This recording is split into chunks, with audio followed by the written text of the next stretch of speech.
Take a breath. We're almost there. Fully dilated. Okay, you got this, baby. Okay. Nice big breath on. In this video, we're breaking down a high-profile film dispute that has sparked intense discussion both in Hollywood and online.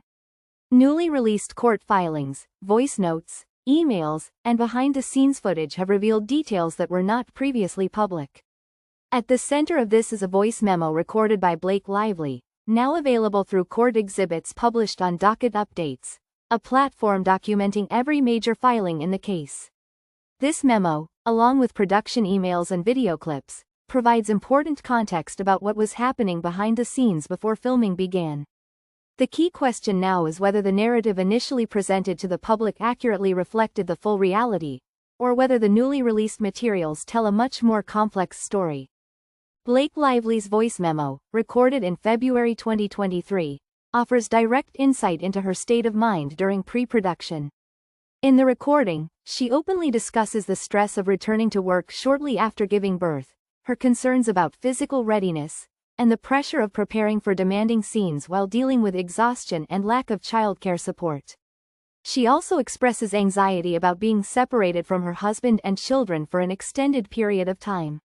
Importantly, these concerns are raised voluntarily and in a friendly, candid tone.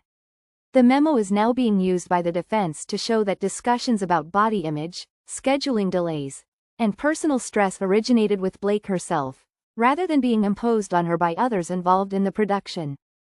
One of the most debated allegations in this case centers around a dance montage scene that was later described as inappropriate. However, newly released behind-the-scenes footage presents a very different picture. The video shows both actors discussing the scene beforehand, agreeing on movements, joking casually, and clearly participating in a choreographed sequence. The interaction appears relaxed and collaborative, with no visible signs of discomfort. Moments that were later cited as problematic occur within the context of rehearsed, scripted action. This footage strongly suggests that certain events may have been reinterpreted after the fact, rather than reflecting how they were experienced at the time of filming. Court exhibits also include detailed script notes from the studio and producers, which shed light on the creative direction of the film. These notes emphasize that the movie was expected to meet the standards of an R-rated adaptation, consistent with the tone and content of the best-selling novel it was based on. The studio specifically requested more mature, emotionally charged, and romantic moments, not merely strong language, to meet audience expectations.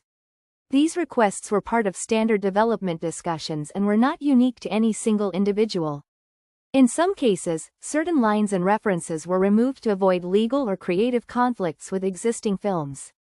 Overall, the documents show that many of the creative choices were driven by industry norms, audience expectations, and legal considerations. When all the materials, voice memos, emails, video footage, and script drafts, are viewed together, a fuller and more nuanced picture emerges. The case is not as simple or one-sided as early headlines suggested. Several claims that initially appeared serious now seem less clear when examined alongside the complete context.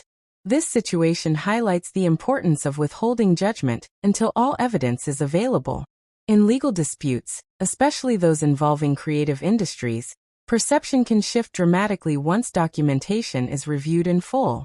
Ultimately, the focus should not be on who spoke first or who controlled the narrative early on, but on what the evidence actually shows.